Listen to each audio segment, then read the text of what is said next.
ఇక తెలంగాణలో వర్షాలు జోరందుకున్నాయి. ఇప్పటికే పలు జిల్లాల్లో భారీ వర్షాలు నమోదవుతున్నాయి. మరికొన్ని జిల్లాల్లో మోస్తారు వర్షాలు నమోదవుతున్నాయి. ఇక మనం చూసాము మే నెలలో మరి అతి భారీ వర్షాలు పడ్డటువంటి పరిస్థితి సమ్మర్లో కూడా. సో ఆ తర్వాత జూన్లో కొద్దిగా పడినప్పటికీ కూడా ఆ తర్వాత నిరాశాజనకంగా అసలు ఆ వర్షాలు కురవనటువంటి పరిస్థితి కనిపించింది. చాలా చోట్ల కూడా జూలై నెలలో కూడా మరి సాధారణ వర్షపాతం నమోదు కాని ప్రాంతాలు కూడా చాలా ఉన్నటువంటి పరిస్థితులు. సో రైతన్నలు కూడా తీవ్రంగా ఆవేదన వ్యక్తం చేశారు. సో నిరాశగా ఎదురు చూస్తారు. మరి వానమ్మ కోసం మరి ప్రార్థనలు, అదేవిధంగా కొన్ని పల్లెల్లో కూడా మరి కప్పతల్లి అంటే వెనుకటి ఆటలు కూడా ఆడినటువంటి పరిస్థితి మనం చూసాము. సో ఏదైతే గత 4 రోజులుగా చూసినట్లయితే కనుక రాష్ట్రంలోని చాలా చోట్ల కూడా మరి వర్షాలు పడతా ఉన్నాయి. మరికొన్ని చోట్ల చూసినట్లయితే కనుక సాధారణ వర్షపాతం నమోదవుతూ ఉంది. మరికొన్ని చోట్ల చూసినట్లయితే కనుక మరి మోస్తారు నుంచి భారీ వర్షాలు కూడా నమోదవుతూ ఉన్నాయి. ఈ నేపథ్యంలోనే మరి వాతావరణ శాఖ కూడా అలర్ట్ జారీ చేసింది. పలు జిల్లాలకు సంబంధించి ఎల్లో అలర్ట్ కూడా జారీ చేసినటువంటి పరిస్థితుల్లో సో రాబోయేటటువంటి మరో 2-3 రోజుల పాటు కూడా వాతావరణం ఈ విధంగానే ఉండేటటువంటి అవకాశాలు ఉన్నాయని చెప్పేసి చెప్తా ఉన్నారు. సో ఏదైతే జూన్ జూలైకి సంబంధించి కాస్త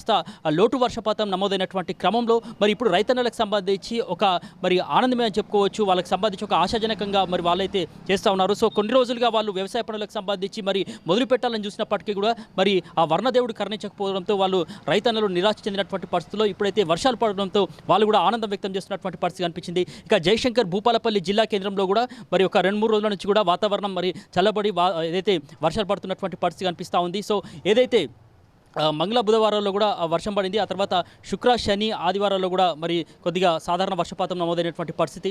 ఇక ఏదైతే ఆదివారం చూసినట్లయితే కనుక మన జయశంకర్ భూపాలపల్లి జిల్లాలో పలు ప్రాంతాల్లో నమోదైనటువంటి మరి వర్షపాతానికి సంబంధించినటువంటి డీటెయిల్స్ ఒకసారి చూద్దాం. మహదేపూర్లో చూసినట్లయితే కనుక 23.8 సెంటీమీటర్ల వర్షపాతం నమోదైంది. ఆ తర్వాత పలిమేలలో చూసినట్లయితే కనుక 22.8 సెంటీమీటర్ల వర్షపాతం నమోదైంది. మరోవైపు ముత్తారం మహదేపూర్ సంబంధించి మనం మాట్లాడుకుంటే 26.2 సెంటీమీటర్ల వర్షపాతం, కాటారంలో 59.6 సెంటీమీటర్లు, మలహర్రావులో 41.2 సెంటీమీటర్లు, చిట్యాల 25.6, టేకుమట్ల 12.6, మొగులపల్లి 29.8, అదేవిధంగా రేగొండ 4.4. ఇక్కడ రేగొండలో చూసినట్లయితే కనుక తక్కువ వర్షపాతం నమోదైనటువంటి పరిస్థితి. ఆ తర్వాత గన్పూర్లో చూసినట్లయితే కనుక 9.8 సెంటీమీటర్ల వర్షపాతం, భూపాలపల్లికి సంబంధించి మనం మాట్లాడుకుంటే 15.2 సెంటీమీటర్ల వర్షపాతం అయితే నమోదైనటువంటి పరిస్థితి. సో మొత్తానికి మల్హర్రావు మండలంలో చూసినట్లయితే కనుక మరి భారీ వర్షంతో మొత్తానికైతే ఎక్కువగా అక్కడ వర్షపాతం నమోదైనటువంటి పరిస్థితి అయితే కనిపించింది. సో రాబోయేటటువంటి 2-3 రోజుల పాటు కూడా వర్షపాతం ఏ విధంగా ఉండేటటువంటి అవకాశాలు ఉన్నాయని చెప్పేసి ఇప్పటికే వాతావరణ శాఖ అధికారులు చెప్తున్నారు. పలు జిల్లాలకు సంబంధించి ఎల్లో అలర్ట్ కూడా జారీ చేశారు. ముఖ్యంగా